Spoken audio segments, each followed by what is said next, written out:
Hello and welcome to Transforming Tomorrow, the podcast from the Pentland Centre for Sustainability in Business here at Lancaster University Management School. I'm Paul Turner. And I'm Professor Jan Babington. Jan, I think it's about time we had a guest back. I think we need to have someone who's been on the show before. Does this mean we've run out of people in the world? I don't know, but it means something. No, it doesn't, but it does mean that some people are worth talking to more than once. And I think Marian fits in that context. Yes, because today we want to talk about business schools. We're part of a business school. We're called a management school, but all intents and purposes we're a business school. And we want to talk about their relationship with environmental social governance. Lancaster School of Management is self-consciously calls itself a management school, as do some other management schools in the UK, but it does incorporate the study of business centrally as well as other sorts of organisations. And it's really nice to think about business schools along with ESG, environment, social and governance as well, and to see how these two things relate and interact with each other. Yeah, because we spend so much time talking about businesses and how they're operating now. We're going to have to look at how businesses operate in the future, and therefore the people that are coming through places such as Lancaster University Management School are going to be the people leading those businesses. So who is our guest, you might ask? Who have we brought back? Who is it that has been so good the first time they came on, we wanted to have them back for a second time? Well, we're going to welcome Dr. Marian Iszatt-White, who is a senior lecturer in the Department of Entrepreneurship and Strategy, an expert on leadership, and you may remember her from her first stint with us talking about stewardship and leadership and how she used to work for oil companies. I do indeed. It's funny the things that you remember. I remember the leadership and stewardship, not necessarily the oil company side of things. But we have another thing to want to talk with you about, Marian. So welcome and very pleased that you're coming back. Thank you very much. That was a lovely introduction, notwithstanding the oil company, for which I apologise. But yes, there's lots of exciting things to do with ESG on the horizon now. I'm pretty sure there was stuff about music and dancing and things that Marian mentioned in her brief profile of herself at one point as well. So yeah, there's lots and lots of things that are stuck in my mind, none of which relate to her research. Sorry, Marian. It was probably the African drumming. African drumming. That usually gets people. Yeah. That's it. African drumming. Now, I do remember your research on stewardship and leadership, and some of that will tie into various things that we discuss later on as well. But first of all, we want to talk to you about your B School to ESG School project, which is, as we say, talking about how environment, social governance fits into business schools. Can you tell us about it? What does it mean and why is it important? So the way that it came about, it was actually a remarkable process that I've never been through before. We had, I don't know where we got the funds from, but we had what was called a Pecha Kucha competition, which basically means that you've got 3 minutes and about 8 slides to make your pitch in front of a live audience who then vote, and they can give you up to £20,000 to do a piece of research. And that was used to support projects that align with our responsible research agenda within the school. So my pitch, and a team that I was working with, it wasn't just me, was about the idea that although we've got bolt-on modules in many of our programmes about responsible leadership, about sustainability and so on, we've also got traditional modules, and that we're potentially creating a disconnect between those two elements of the programmes, and that it's important to better understand what those disconnects are in order to, and this was the intended output of the project, to create quite a radical proposal for redesigning our curriculum to align with ESG standards. So that's a really great impetus. What did you and your team do in order to be able to answer that question? So we did quite a lot of things, actually. We spoke to students and alumni of the full-time MBA programme and also to the module conveners for that programme. And then we spoke to participants on one of our executive education programmes, which is wholly focused on sustainability and how you bring that into your decision-making within businesses. So within the full-time MBA, we were expecting to find some disconnects, but within the exec ed programme, we were expecting not to.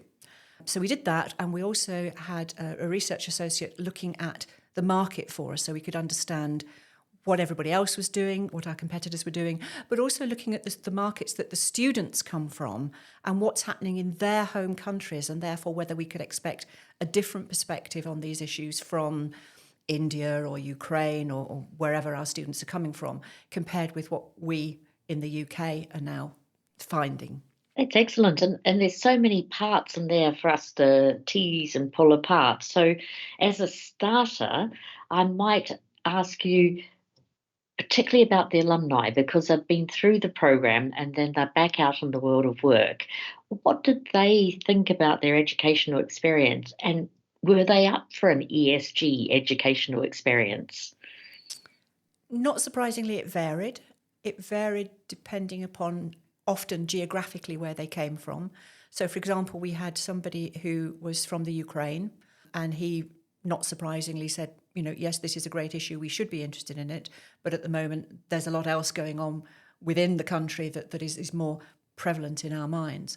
Interestingly, I think most of the students from India were very conscious that they felt their government was behind the curve on some of these issues, but that only made them more interested, more keen to do something about it in their own careers. I think one of the things that surprised me perhaps was some of the UK students who seemed not less interested in it, but almost less aware that it was an issue. And I expected that it was a prevalent issue for me. It was everywhere for me. So I expected that it would be for them. But I think the thing that came through most of all for all of them, I guess, was the disconnect between we've come out of our education, we're absolutely full of this information, we're full of why it matters, we're keen to do something about it, and then we hit the real world and people are saying, well, we've got to make a profit first, or we can't afford to do it this year, or it's not a top priority. So that reality check was common for most of them, I think. So what about the current students then? You've got people who are going through the courses now whilst you're carrying out this research project. What are their attitudes towards environmental social governance? What are their attitudes towards how it's built into their programmes and how maybe it could change over the coming years? We did indeed find the disconnect that we expected, although not always in exactly the format that we expected. So, for example, on the full-time MBA, there is a module called Responsible Management and Ethics. There are then, traditional economics, marketing, other modules.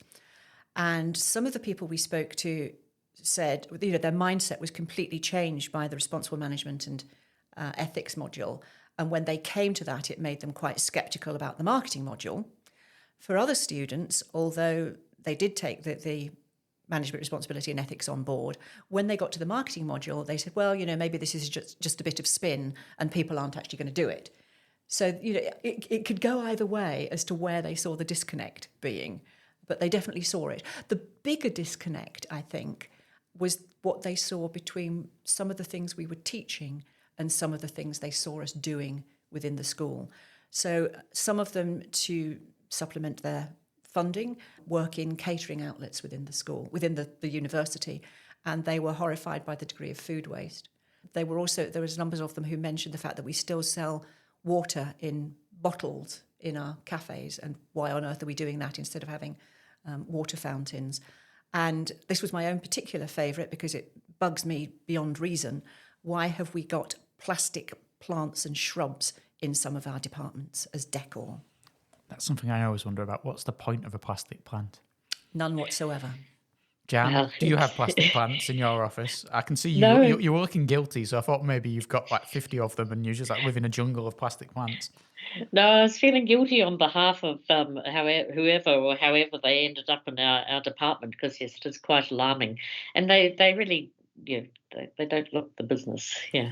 So when it comes to it, then, if we're looking to maybe make changes to how ESG is embedded within programs, what frameworks and approaches are there that could mean that we could make it more of something that flows through everything rather than is just a one-off module or a one-off program that you have to take specifically?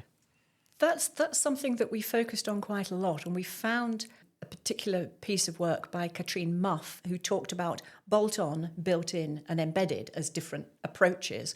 What we're doing at the moment, and what a lot of people are doing as a bit of a quick fix, is the bolt-on. Let's add a module on XYZ. But to be coherent, to be credible, it's really got to be that embedded. It's got to be like a stick of rock where this goes right the way through the whole thing. And I think the biggest issue for us about that was not so much changing our programs, because I think we can do that as part of other curriculum transformation initiatives that we're looking at already, but looking at our own operations and seeing where we're still falling short there. So the proposals in the report that we put in at the end of the project, it's literally just come to an end, were, we hope, quite radical. They included things like ESG-related, performance-related pay for the senior leadership team, which I'm sure will go down very well. It definitely included things about our own internal operations, and some of those things we've talked about already. It did talk about the need to make this fully embedded in our programme. So instead of having this bolt-on module, everybody in every module looks at how do these issues affect this particular topic, this particular discipline area. And the final one, which I think is equally important, is the need to, if you like, upskill ourselves to really talk to our colleagues in the Environment Centre, to talk to our colleagues in different disciplines about the true interdisciplinarity of how this needs to work. Can I just check you still retained your job even after putting in suggestions about senior leadership pay? Because you are still here. For all I know, you've been made redundant and this is just your fancy day out now because you haven't got a role anymore. Well, At time of recording, I haven't yet heard from the senior leadership team. Watch this space. They may not have read it yet. I've got a feeling this may be the last time we see Marian. Strangely enough, that caught my attention as well because I didn't know anyone was getting performance-related pay. So, They may not be. This is They may not be. informative in all sorts of ways. Senior management, I would say aside, but they're included in this. What has the attitude been amongst staff of the management school? Because it sounds like it's not just going to be people delivering the courses that are going to be affected. Like you said, that you need changes within the structures of how things work within the management school itself. What has the attitude of staff that maybe you've spoken to about this whole subject been? So we've run a couple of workshops through different routes. And mostly what we found is a real groundswell of enthusiasm from people who are already doing their own initiatives in different places, and they're really looking to see it all come together in something more coherent and cohesive. Even the people who really didn't know what ESG was at all before we spoke to them were going, yeah, great, now I know what this is, I can incorporate it in what I'm doing. So I think the will is there, I think the motivation is there, if we can get that broader buy-in from the institution. This is something that has been obvious to me over the past few years, that people don't necessarily always realise that they're doing stuff that ties in with this. Myself and Jan, a couple of years ago, tried something where we tried to gather examples of all the units that were taking place across management school programmes that related to stuff such as sustainability, ESG, etc. And finding people to come forward and say they did it was really hard at the time. And then you'd find out after the point that someone had a module that included stuff on responsible leadership, on equality, on sustainability, on better pay, better conditions, on looking after the planet. And they just hadn't necessarily realised that it tied in with it all. And that it's building that understanding, like you said, that of what's going on, which sometimes you can be surprised by the fact it's not already there. But I think that was one of the premises of the whole project, that we are already doing a lot of innovative stuff in this area and that we should celebrate that and build on it rather than beating ourselves up and saying, oh, we're not doing anything in this space. So, and this is going to sound pedantic, and I'm an academic, so perhaps I ought to be slightly pedantic. What you highlighted there in your example, Paul, is about language. So I wonder, Marian, whether or not is ESG the right word? Is responsibility a better word? Is sustainability a word that turns people on and turns people off? Did you get a sense from the survey work you did about which term really captures people's imagination? And do you have a personal preference as to how to articulate these things? That's a very good question. I have to confess that when I named the project, I chose ESG just because it rhymed with B and therefore it made a nice catchy title. But a couple of things. One is that talking to the MBA students, they were much more familiar with the ESG standards than they were with the SDGs, which surprised me. Another thing, we're a business school, so using the business standards and their terminology seemed to make some kind of sense. But the thing for me is, if you talk about sustainability, and even if you talk about the Sustainable Development Goals, if you don't really know what they are, I think it's easy to assume that they are mostly about the environment, and you forget the social bit. So I liked ESG because it talks explicitly about environmental, social, and then the governance measures that we probably need to actually make it happen. So I know there's been a lot of stuff in the press about, has ESG had its day and should we be moving on to something else? But for me, I think it's a really good proxy for what we're trying to do. Because that's the thing, isn't it, Marian? You've also done research yourself about whether we need a new term instead of ESG. Has this project reshaped your thinking on whether we do need to stop using ESG as a term and come up with something new? Realistically, no, it hasn't. I think it's reinforced the fact that, in a sense, it doesn't matter what we call it as long as we do it. But for me, ESG is a good overarching term that covers all the key points. So I'd quite like to sort of work my way back to what you were talking about, particularly with the alumni, and some alumni having become at least aware, quite possibly enthusiastic about ESG aspects while they were studying here, and then not immediately being able to apply that learning and that understanding when they get out in the world of work. Is there something about a time lag in people's careers? Because I was very fortunate recently to bump into a student I taught 15 years ago, and she said she was finally doing the job that she wanted after graduation. So, do you think there's something about people being able to work their way through to an ESG job, or do you think they're there for the taking as soon as people graduate? Like all good academic questions, I think the answer to that is yes and no. If Well, you're I did ask an academic question, so I deserve an academic answer. Fair enough. And typically of academics, you just bottle it and don't want to go down on one side of the fence or the other. I'm about to. Yeah. If you're talking about ESG related jobs, the students that I spoke to didn't see many of those. They didn't see the level of what we are doing actually qualifying them for those jobs yet. So it was too much of an overview. They also felt that it would be a while, realistically, before they were in senior roles where they would have real influence. But at the same time, they felt that they needed to go in and walk the talk in terms of their own practice as a first step towards having that influence and keeping those issues in people's minds. So yes and no. How important do you think business schools are for making sure that these future leaders that all business schools talk about shaping and creating are actually ready for a world where ESG and all the issues are so important? I think we are absolutely vital. I think it should be part of our fundamental purpose in life. And in a way, I don't think it matters whether the world is ready for it. I think we have to give it to them anyway, because it is that important. And if we don't do it, and if we don't do it now, then it could be too late. Do you think it's important that we equip these people with the tools to actually go out there and be the ones who bring about the change? If the world isn't changing, they can be the ones who do it. Yes, definitely. And I think it's, it's remarkable how, in a way, how few people need to make a change before other people notice that they've made a change, and you start to get that momentum. One of the other things that I would say, based on the people that we talk to, quite a few of them are looking to go into consulting. And they were viewing this as something that any consultant worth their salt would have to be able to work with and work around, because that's what their clients were going to be asking for. And that's quite interesting, because then it suggests that it might not just be the ideas of a particular employee in a particular place, but particularly that consulting function can actually share and transfer practice among different clients if they're looking for superb sustainability responsibility strategies. So we quite often, and there's been a series of articles and books written over the last few years being really mean about consultants, that it's all a bit sort of surface and it's a lot of money and you don't get much out of it. But would it be fair to say that what you're hearing in those kind of stories is actually a bit more helpful, and so the right sorts of consultants could really make a difference? The right sort of consultants definitely could make a difference.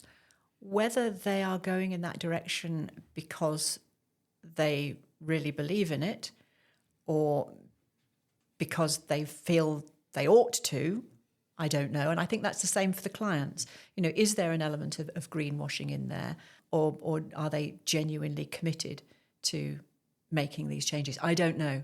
I think we'll have to wait and see on that. Greenwashing is a topic and words that people use so often in this podcast, Jan, because it's so hard to know sometimes if people are being, really honest about their intentions and their reasons for doing things. And it's why I can sometimes be really skeptical about lots of things like this as well. Yeah, I agree. And I don't know. Greenwashing, I think, is a term that has a lot of salience, and there are people who are at least fibbing, or at least maybe polishing their credentials a bit hard. But it also there's the fact that it kind of like lets people off the hook. I feel if we just go down and say, oh, it's just greenwashing, because there will be substantive action and information in there as well. So maybe that's a skill that we need to develop in ourselves and develop in our students, to ascertain the good stuff from the greenwashing. And that way, if you like, might be more informed about what we're seeing in the world. And tying back as well, we spoke about green hushing not that long ago, and how sometimes people are doing good stuff, but they're not talking about it on purpose. And so, yeah, there's it all folds in together. So when it comes to business and management schools, then, Marian, how can they make the changes that need to be made, and how hard or easy will it be for them to make these changes? It will be hard, not least, I think, because it has to be in their operations as well as in their curriculum. And there will be people who, for a variety of reasons, don't want to get on board with that. But I do think it has to be done. I think we have I hate to say a moral duty, but I think we do have a duty to be taking the lead on this. And it does need to be a root and branch exploration of what are we doing, how are we doing it, how does that align with what we're teaching, are we being consistent, all of those things, and radical change. I want to just bring us to a close then, Marian, and just ask, why are you optimistic, and what is giving you inspiration? The thing that I am most optimistic about and most inspired by was that when we tried to run workshops around this, we thought to kind of set the ball rolling, that there was so much already going on and there was so much energy and enthusiasm for taking it further. I think there's a real groundswell of people wanting to make this happen, and we've just got to push the reluctant people a little bit further and a little bit faster. Marian, thank you very much. It's been wonderful having you with us. Thank you for having me back. It's always great to have Marian with us, Jan, isn't it? It is, and she's so energetic and looking at loads of different things, which is really positive for us, because we can have her back more times, but also positive for the business school as well. It obviously does tie in as well with her previous work that we've spoken to her about on stewardship and leadership, because here in the management school, we're creating that next generation of leaders who are going to be going out there and being in charge of these companies and adopting the leadership styles and the ways of acting. And the other thing it reminded me of is quite reasonably early on in the second series, we had Steve Kempser talking about the purpose of business is to enable flourishing. And that sounded very much like some of the things that Marian was talking about as well. So the purpose isn't just profit, but the purpose is much greater. And for our students to come to understand that in a language that works for them, using ESG maybe rather than the SDGs, seem to fit together nicely.